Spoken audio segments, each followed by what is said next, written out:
Breaking news tonight. Did a Hollywood brat keep his dismembered wife a secret from all of his friends? And did he have an Asian fetish? Their words, not mine. Good evening. I'm Nancy Grace. This is Crime Stories. Thank you for being with us. Sam Haskell is an aspiring filmmaker and son of renowned Hollywood executive. Mei Lee is a former model and student at California State. The pair find love, and within a couple of years, they welcome 3 children to their California home. But things go awry when Mei suddenly goes missing. Mei is not missing. Mei is dead. Her torso, her headless torso, found in a dumpster by a dumpster diver. She's not missing. That beautiful young mom of 3 was brutally murdered and dismembered, and based on what we are learning, she may have been dismembered while still alive. Let that sink in. Tonight, we're learning a lot about the so-called Hollywood brat. I'm always a little suspicious when someone is introduced and instead of telling me about themselves, they start telling me how important their dad is. Straight out to Gigi McKelvey joining us, host of Pretty Lies and Alibis. Gigi, who is Haskell's dad? Excuse me, the fourth. Haskell IV. Who is Haskell IV's father? His dad is a former Hollywood executive that was very successful, and it seems like his son followed in his footsteps, wanting to be in the business, and he comes from a very prominent and well-to-do family. Yeah, when you say a big agent, his dad, Sam Haskell III, Emmy Award-winning producer, represents, was it William Morris? George Clooney, can you get any bigger than that? Dolly Parton, there's so many that I can't even name them all. But I'm always a little suspicious to Nima Rahmani, former federal prosecutor turned trial lawyer, author of Harvard to Hashtag. Nima, we have put a lot of people on the stand, and the jury, of course, is a sole judge. It's their province alone to judge credibility. They're the trier of the facts and the law. But when you introduce to someone, you go, yeah, this is Sam Haskell IV. His father's a really big deal. They're multimillionaires, blah, blah, blah. What does that mean about him? Well, it means he was a Nepo baby born on third base, Nancy. So he probably never had to work hard for anything in his entire life because his dad was a very successful agent at William Morris Agency, former CEO of the Miss America pageant, I believe. Obviously, he talked about some of the dad's clients. So this isn't someone that had to work hard for anything that he achieved. And maybe that's part and parcel of the problem here. Okay, we're seeing this guy right now, and I haven't even gotten to the dismembered body. I haven't even oh, my stars. He did it before and after at the salon. What? Okay, this is a married father of 3 little boys. Not judging, but he didn't work a lick in the sense that his wife, May, is the one that had to, oh my goodness, why is the control room torturing me with him flouncing his hair around like he's Miss America? The wife paid the mortgage. She paid for everything. I want to get, and this is not, of course, probative at trial. The jury's never going to see, oh my goodness, you're doing it again. Look at this guy. What is it that's so irritating me? Maybe he's charged with murder and dismembering his wife, but he's really hitting me hard with the Kim K selfies here. Let's listen from the horse's mouth. I went to a tech conference real quick, you guys, by mistake. And the number one thing they talked about was consistency, like be consistent. Now I'm consistently never going to stop drinking.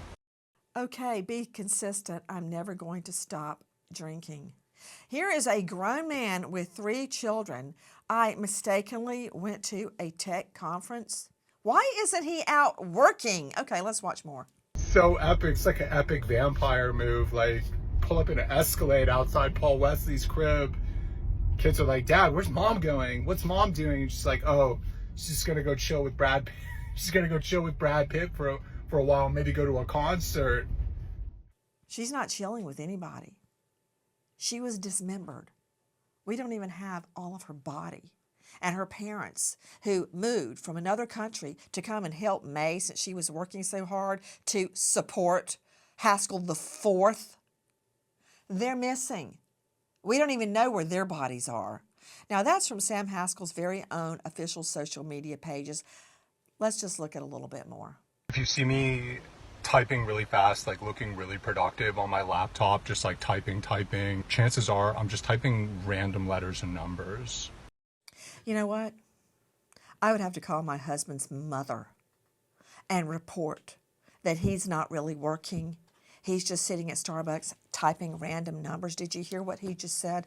I'm about to introduce you two of his friends. One of them worked with him on movie projects, which from all I've heard, he and other guys just do good guy, bad guy in the backyard with some very expensive movie equipment. The reason I'm showing you these videos is because sometimes it's very hard to reconcile what you're seeing, this guy, Haskell IV, with what the prosecutors are saying, what law enforcement is saying, that he has murdered 3 people, including the mother of his 3 children, and dismembered them and gotten rid of their bodies. A series of flukes led us to May, his wife's body. A series of flukes. If it had not been for some day laborers and a homeless guy, a dumpster diver, we would never have found her torso, and we would never have known what happened to May. What about her 3 boys? How were they supposed to grow up trying to figure out if mommy was dismembered while she was still alive? Now, I've tried to argue this to juries many, many times, that sometimes it's hard to reconcile what you're seeing. Here's a good example, Scott Peterson. Right? I watched him every morning straight into the courtroom. He looked like the star quarterback just walking in and all puffed up. Many people, not me, but many people thought he was good looking. He's got a college degree, a great job, full insurance benefits, a loving family, just beautiful wife, a baby on the way, a gorgeous home. Could he have done this thing, murdered his wife Lacey and their unborn child Connor? It's hard to look at them and reconcile the facts with what you're seeing. It's as if the eye is tricking the mind. Let's watch Haskell IV again. Shouts out to the waiter at the restaurant above Nordstrom's for just like completely burning the out of my filet. Like, what kind of a monster are you, homie? The entitlement. Nima Ramani. Watch this again. The entitlement of complaining about a steak being overdone at the restaurant above Nordstrom. That was probably a $50 steak at the cheapest. I've got to see this again. Please play it one more time. Shouts out to the waiter at the restaurant above Nordstrom's for just like completely burning the out of my filet. Like, what kind of a monster are you, homie? What an entitled little snot.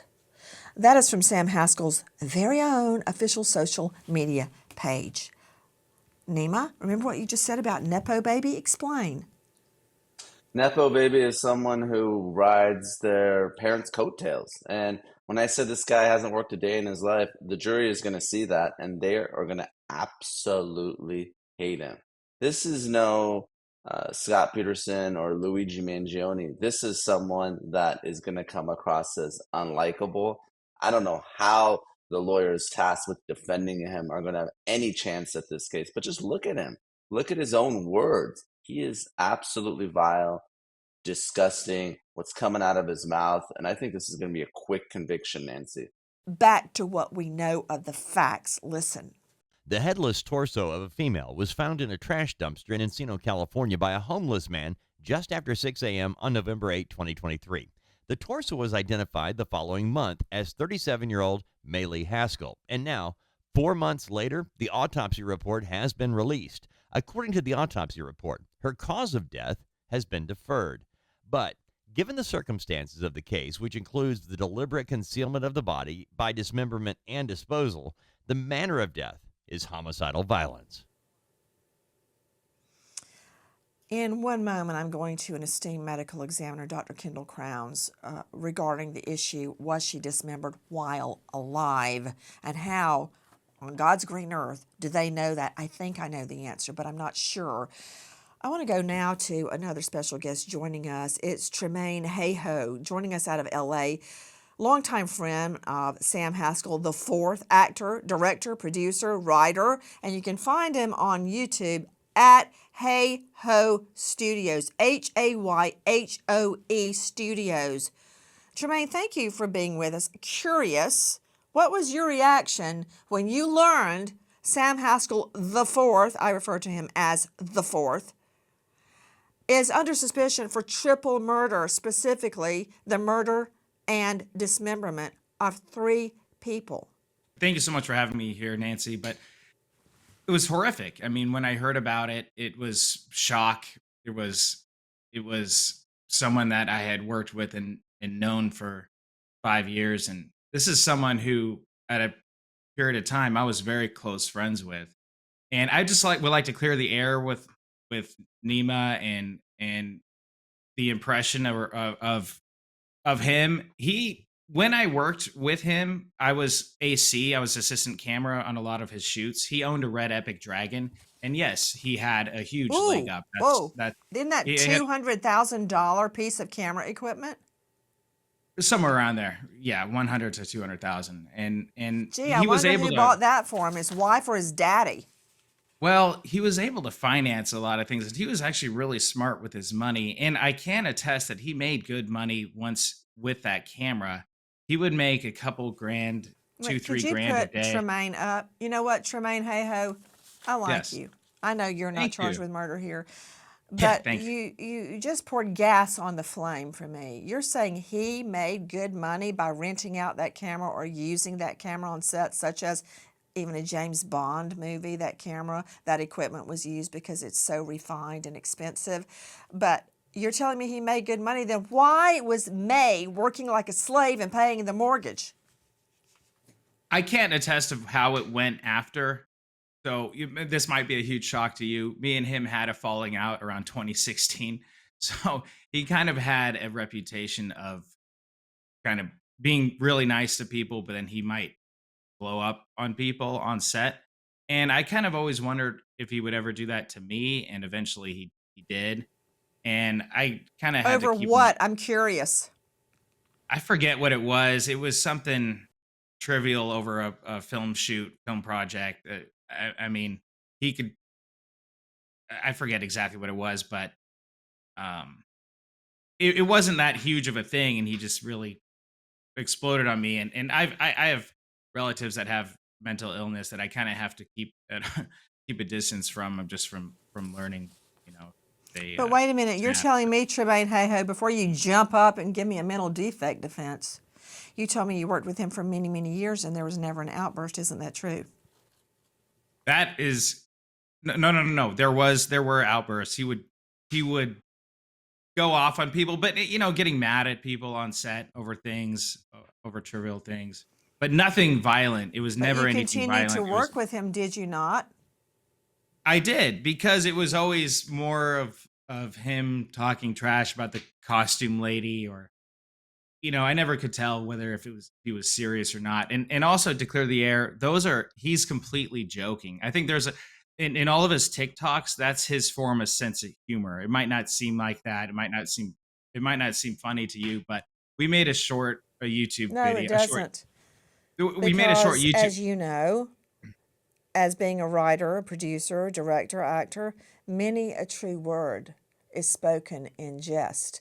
Now, let me understand this, Tremaine Hayhoe. You are telling me that you worked with him and had befriended him for years, and you never found him mentally unstable to the point that you decided not to work with him anymore. You quit working with him because he lost his temper at you. Is it your understanding of the law that a hair trigger anger equals mental illness? Because it does not. Just because you have a bad temper and are used to getting everything you want because you're a Hollywood brat, that does not equal mental illness, Mr. Hayhoe. Absolutely, and I'm going to clear the air. I'm not a mental health expert. I'm not anything. It's just like anything when you're hanging out with friends and they kind of go off on you, and it. I don't know if you've ever experienced something like that, or someone shows their different side of themselves that you hadn't seen before. So I just kind of just distanced myself from him, and I am happy that I did. How could a beautiful young first grade teacher be stabbed 20 times, including in the back, allegedly die of suicide? Yes, that was the medical examiner's official ruling. After a closed door meeting, he first named it a homicide. Why? What happened to Ellen Greenberg? A huge American miscarriage of justice. For an in depth look at the facts, see What Happened to Ellen on Amazon. All proceeds to the National Center for Missing and Exploited Children. May Lee and Sam Haskell are a Cali couple living in the suburbs of Los Angeles when tragedy strikes. May Lee and her parents have seemingly disappeared, and there's no word of their whereabouts. Well, that's not entirely true. I've got word of May's whereabouts when her torso was found in a dumpster. The PD police department managed to track that back to an earlier call where day laborers were asked to take away bags of rocks. They looked in the bags and saw a human belly button. That started the entire scenario. But I want to focus on Sam Haskell IV, now charged in the dismemberment and murder of his wife. Her parents, who traveled all the way to this country to help her work and support Haskell IV and their 3 boys, she's the one that paid the mortgage and all the bills. They're missing too. Their bodies have never been found. When you don't know a horse, look at his track record. I'd be willing to bet they were dismembered and their bodies discarded, much like May's. That said, who is this guy? There's been a media blackout. Hey, Haskell, did you think we'd forget about May? Just because you and your powerful family have managed to stay out of the headlights and under the radar for all these months? Well, we haven't. What more do we know about Sam Haskell IV other than his father is super rich and super famous? Well, we've learned a lot. Listen. Like, every time it's like, oh yeah, my dad's working on like this show, he's doing that, or like, it's a bit of showing off, like, I don't know, what is that, like nepotism? Like nepotism, question mark? That is from our friends at Investigation Discovery, In the Shadow, Death by Fame. And that woman was too afraid to have her face shown, afraid it would be a career ender in Hollywood. But I want you to hear what is said next. Listen. All this time that Sam asked me to go on dates with him, it's very straightforward. Let's go to dinner, let's go to lunch, let's go on a date. Never, ever did I ever knew that he was married. We have tracked down friends, colleagues, even his personal trainer. None of them knew he was married with children. That was from our friends at Investigation Discovery, In the Shadow, Death by Fame. It's about Haskell IV. Joining me now is someone who is not afraid to speak out. Bella Snow, joining us from LA, a former friend of Haskell IV, a digital creator. You can tell by looking at her that she's also a model. She's on YouTube at Bella Snow, on Insta at bella.c.snow, at TikTok at bella.c.snow. Miss Snow, thank you for being with us. What was your reaction when you learned that Sam Haskell IV was charged with not just murder, but dismembering his wife, May?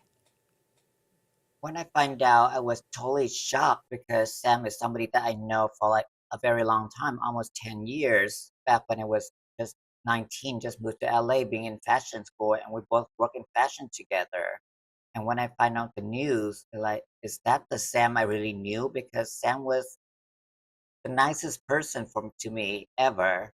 and we get to know each other, and we do have like a lot of dinner, late night work. I stay at his house many times to work with editing. It was a total shock for me. I'm still shocked now that this happened. So there was never any hint that he had a bad temper. There was never. He always like the nicest one to me. I know he does have a little bit more temper to his co-worker, because he does during our shoot he hired like a whole team of production, and I do sense the sense of like being a boss in the production, but he was always being nice to like the talent. Question, Bella, just going out on a limb here. Did he hit on you? He did, yes. I think that's gonna be the first time when we met each other. We do have a little bit more like of flirting back and forth, and then we find out we're both in fashion and production, so that's why we collaborate with each other throughout the year. What did he have to do with fashion? So he used to have his red camera at the LA Fashion Week recording the Fashion Week show, and I attend a lot of the Fashion Week shows. And one of the shows, he came up to me like, "Oh, you look like," because I was walking one to the show, and he would love to collaborate. And that's when I told him, "Oh, I was also a fashion designer. I was a fashion student, just graduated." So we collaborate. He would have a lot of clients in the music industry making music video, and I, as a fashion designer, I would design his client's outfit for the music video, and also work in production editing. So I also show him how to edit, and he would ask me back and forth, "Oh, how should we cut this? How we cut that?" So we would work a lot of late night together in like fashion film. We do a lot of fashion film together also. Now, you stated that you worked late nights with him at his home.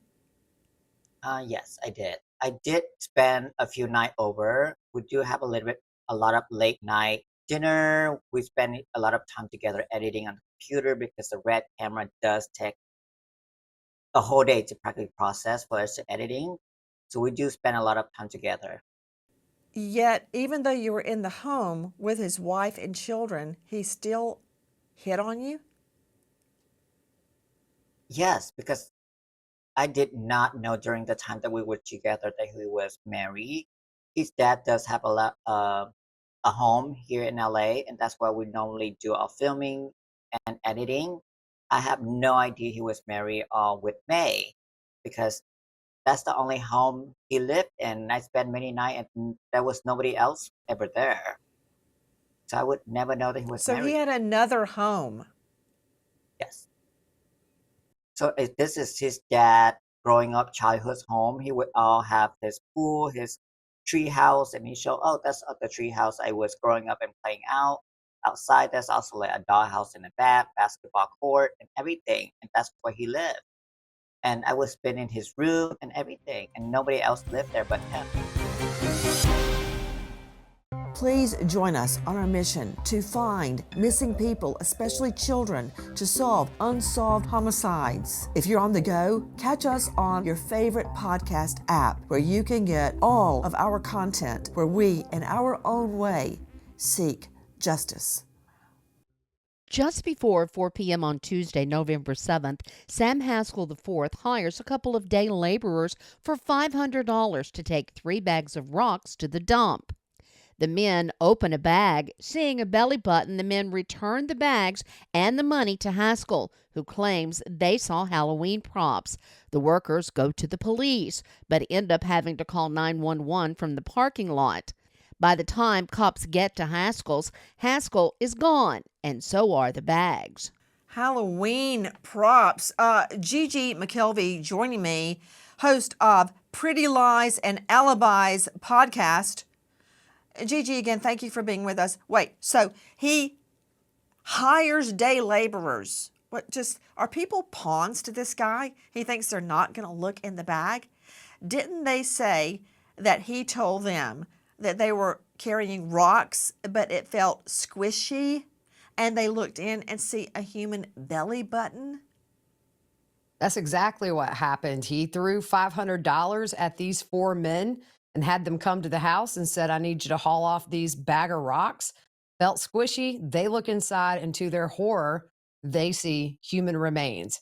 They bring the bags back and leave them in the driveway, give the money back, call police. But when police arrive, the bags are gone and never to be found again. Gigi, there was a big screw up right there. You're absolutely correct. The day laborers go, oh, it's a human stomach. These are not rocks. They go to the police. The police go, you got to call 911. They send the day laborers out in the parking lot and they call 911. So the police finally get to Haskell IV's, and what do they find? Nothing. The bags were gone. They were not there. And I mean, there was a huge time gap there where if it had been addressed immediately, maybe they would have solved this case a lot sooner and it not taken the next day to get him arrested. And maybe May's parents would still be alive, but maybe, just a maybe. Nemo Romani, I guarantee you this is what Haskell IV was thinking, that these day laborers were undocumented and they wouldn't risk going to police. He thought they would dump the bags of May's remains and be in the wind. Guarantee you, he never thought they'd be state's witnesses. Oh, that's absolutely right, Nancy. He wants someone to do his dirty work, and who better than someone that may be afraid of the police themselves? And you're right, LAPD really dropped the ball, at least in terms of the investigation at the outset. And you're talking to someone who lives and works in the city of LA. But fortunately, those laborers, they did the right thing. They contacted law enforcement. They called 911, which really makes no sense because that goes to CHP dispatch in Sacramento, which then reroutes the call back to LAPD. So whoever gave them that advice was the wrong advice. But ultimately, they got it right. And who knows? You're right, Nancy. Maybe if they acted sooner, maybe May's parents would have been alive. So this is the type of thing that it's not a shoplifting case. It's not something minor. You're talking about dead body parts. You got to act if your LAPD detectives do better. Pronto. Again, joining me, Tremain Hayhoe, longtime former friend of Haskell IV, writer, director, producer at Hayhoe Studios at YouTube. Tremain, it's not just murder. And I really want you to dig deep and tell me your impressions of Haskell, contemporaneous with the time that you knew him, not now, because what you saw then is what he's going to try and imitate at trial. If he's, a lot can happen in 8 years, and if he is guilty as sin, lock him up and throw away the key. But it is all, again, it's all sad. It's such a terrible situation. I feel bad for his folks who let me clear the air. His folks were really nice, sweet, consistent for the years that I've knew. So I feel bad. I'm asking you about him as a person. What did he project? What kind of a person? I mean, we're talking about body parts in a trash bag, day laborers seeing a belly button and saying, I wouldn't this have is guessed. not rocks. I wouldn't have guessed, and he doesn't seem to be a criminal mastermind. Thank God for those day laborers who stood up for themselves, and it's ridiculous that LAPD didn't take them serious. I mean, this is really horrible. And again, I'm trying not to think about it, but if we can't find the poor parents, it's just all bad. But let me ask you this as a lawyer: Tremain, I've got a question. Okay. Tremain, you and Bella are in the business, the TV, the entertainment industry. Tremain, there has been a noticeable radio silence on Haskell IV's case. If you go on and Google him, okay, if you do even that, much less an intensive investigation that we've done, there's practically nothing for months on end. Could that be orchestrated by a powerful PR machine? Well, that would be actually my question. Nothing.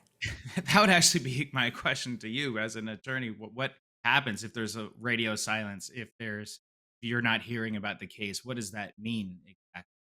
And how long do these cases take? Is it going to be a long case, or is it going to be cut and dry. Oh, I guarantee you it's going to be a really, really protracted investigation and case, because the forensics alone, Tremain, Hayhoe, are going to be, oh gosh, numbing. You've got at least one body. We don't have a COD, cause of death, because the body was dismembered. We don't know if she was alive when she was dismembered. A lot has to be explained to the jury. Not only that this is May's remains, but that we know, based on, hopefully, deoxyribonucleic acid, DNA, or fingerprints, or some other genetic material, that he, Sam Haskell, is the person that killed her. That's going to be a labor-intensive endeavor for the medical examiner. But I guess, let me just rephrase my question, Tremain, Hayhoe. How did he strike you? What was his personality? That's what I'm trying to get. When I was working with him, he was funny and really dry humor, but he did have a temper at times. That's all about I'll say. But he never really blew up on me. He'd be more the type of guy to get thrown out of Cheesecake Factory than to commit a crime like this. But again, this is all bad. This is horrible, and I hope they find evidence and that justice is served. The couple is married in 2010, and as they welcome children, May's parents move in with the family to help with childcare. Haskell's friends and co-workers agree they had no idea he was married with children. Haskell made no mention of May or any of his 3 sons in the years they worked with him. Friends that did get close enough to Haskell to run into May say Haskell never stopped to introduce her, much less greet her. You're seeing shots from Haskell's very own official social media pages to renowned clinical and forensic neuropsychologist, author of The New Rules of Attachment and Stop Self-Sabotage, Dr. Judy Ho.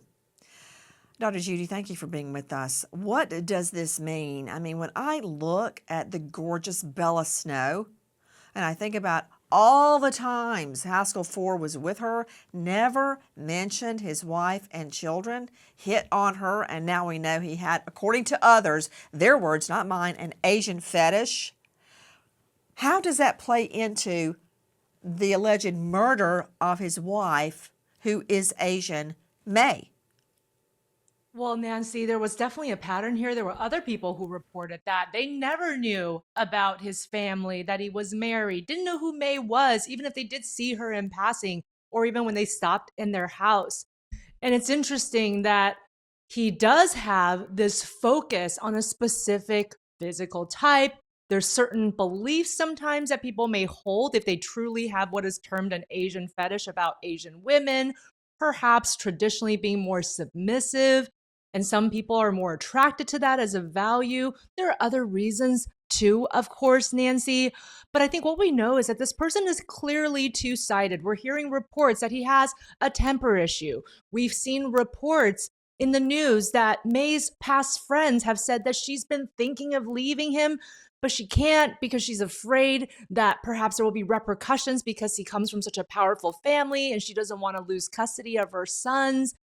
And I just think that there was so much more beneath the surface that he never showed anyone. He makes these social media posts like he knows everything.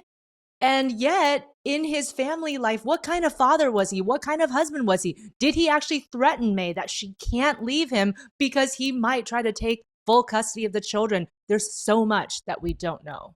What does it mean psychologically? You're the forensic neuropsychologist and author, that he, according to the state, murdered her, possibly dismembering her before she was dead, and throwing her in a trash bag, having day laborers come to cart off her remains. And when that failed, according to an eyewitness, he disposed of her body in a dumpster with refuse. Well, Nancy, that shows a couple of things. One is, of course, blatant disrespect, that he would just murder her and then dispose of her in such an egregious way. But secondly, it doesn't seem like he's really truly thought through the consequences. That first he was going to just ask these day laborers to get rid of these remains, lied that they were rocks. Clearly the day laborers knew as soon as they picked up the bag that it didn't feel like rocks because it was soft and soggy. And then secondly, the fact that then he thought he would just dispose of it himself and get away with it. Clearly, this is not a person who's truly a criminal mastermind if he thought he could get away with all of these actions. But I think that we saw that there were some warning signs. Perhaps he was obsessed with violence in his own movies and projects. He had weapons all around the house to the point where neighbors were feeling like it would be unsafe for their children to go play in their house. So there was some kind of fascination with brutal killings and violence. And it's just so sad, Nancy, that it ended up in this way. And even more ridiculous that he thought he could get away with all of this by essentially hiring somebody, paying them $500 to get rid of all of the evidence. And betting on the fact that they would never become state's witness or go to police. Joining me now is Dr. Kendall Crowns, Chief Medical Examiner, Tarrant County, that's Fort Worth, never a lack of business. And he is the star of a brand new hit podcast, Mayhem in the Morgue. He is the esteemed lecturer at the Burnett School of Medicine at TCU. Dr. Kendall Crowns, first of all, congratulations on your new venture, your podcast, Mayhem in the Morgue.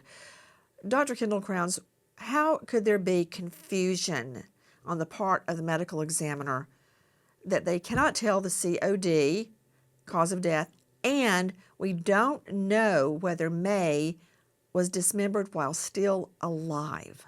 Okay, well, first, thanks for the congratulations, Nancy. But secondly, the main thing is all you have is a torso. You don't have a head, you don't have the extremities. So the medical examiners are dealing with the fact that they're looking for injuries that they don't have a complete body, so they don't know if she was strangled or she was shot in the head or something along those lines. Unless there's a direct injury to the torso that they can say, oh, that looks like a stab wound, they're kind of left with not a complete body, so they don't have complete information. So they're going to wait and see if they can find any more body parts. But in the meantime, they know she died, they know she was dismembered, so she was murdered in some fashion. They can look at the body, the torso itself, and look for injuries that would show that she was still living if she was dismembered while still alive. And that's hemorrhage in the tissues around the dismembering sites. If you see that, you know their heart was still beating when they were cutting the limbs off and the head off. But again, they don't have the whole body, so they're kind of left with half answers, and that's why they're still hesitant of giving an exact cause of death, but they know the manner of death is homicide. Back to special guest joining us, Bella Snow, digital creator, model at YouTube. She's at Bella Snow. Bella, and all the time that you knew Haskell IV, you were never told he was married with 3 little boys, that his wife was the one paying the mortgage while he was living part-time at his bat cave. When you hear Dr. Kendall Crowns describing what happened to May, what goes through your mind? What went through my mind is that could have been me. Me and Sam, we didn't officially date, but we do date like a few years, and we spent a lot of time together during the same time that he knew May. And he married May, and nobody know that he was married or have kids. My makeup artist or everybody that worked in the production, nobody knew. We never saw such a big family. We never seen like a wedding photo. He never had kids photo. He posts a lot of social media, but he never posts any of his family. Like we never seen any of Sam wedding photo. So we never knew. That's really interesting, Bella Snow, that not only did you not know about May, but he never showed photos of his 3 boys? Nothing? No, we never saw a photo of him in like a family setting.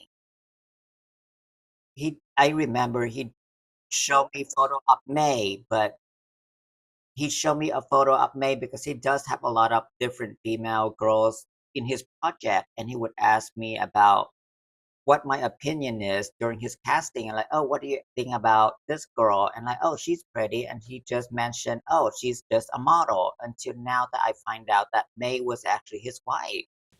When he showed May picture Wait, on so his he Instagram, asked you, the woman that he's hitting on, what you think of his wife's looks without divulging it's his wife? Yes. He just mentioned, oh, that's just another model. Because he does take picture a lot of different female models, because at that moment we was working, he was also working on casting of who his dream character is for his this movie that he's trying to make. And he always asked me, what do you think this person, what do you think of this person? And Meg also came up, and he said, oh, it's just another model. He never mentioned May was actually his wife, until I find out now that he married to May. I guess that's a moment you're never going to forget, when he asked you to pass judgment on his wife. Bella, you were there to observe the people that he cast. Did he cast primarily Asian women? Most of the movie he make is based on, like, he kind of want to make like a live action of an Asian movie, like an Asian college, high school. So he do have a lot of Asian casting, also Caucasian, but he does have his dream team. He does flirt with a lot of Asian girls. I do have a lot of Asian friends that we do project together, and like, oh, she's pretty, but he never flirt with anybody else in front of me. Would you say that you had a dating relationship with him? I did, yes. So back then, it's always people know that it's Bella and Sam, because we spend a lot of time together. We have a lot of late night dinner after he got back to work, and we just spend time like normal dating couple would. And I would never know that he was married, because it was never came up, or he always lived by himself. Bella, I'm just looking at you, and you're so articulate, you're so beautiful, and I just thank God that you never angered him to the extent that you ended up in a trash bag. And I want to thank you for joining us, Bella. Thank you for having me. It did come to my head many times that could have been me. I could have been that trans girl in that body bag and become 6 o'clock news. That could have been me. Even though the media has gone radio silent on the Haskell IV investigation, the state is still building their case. If you know or think you know anything about the death of May or her parents, please dial 800-222-8477. Repeat, 800-222-TIPS. We remember an American hero, Investigator John Hampton Cadew III, Harris County Sheriff's Texas, killed in the line of duty. A U.S. Army vet, 20 years with law enforcement, survived by widow Kathleen. American hero, Investigator John Hampton Cadew III. Thank you to our guests for being with us. Nancy Grace signing off. I'll see you tomorrow night, 6 and 9 o'clock sharp Eastern, and until then, good night, friend.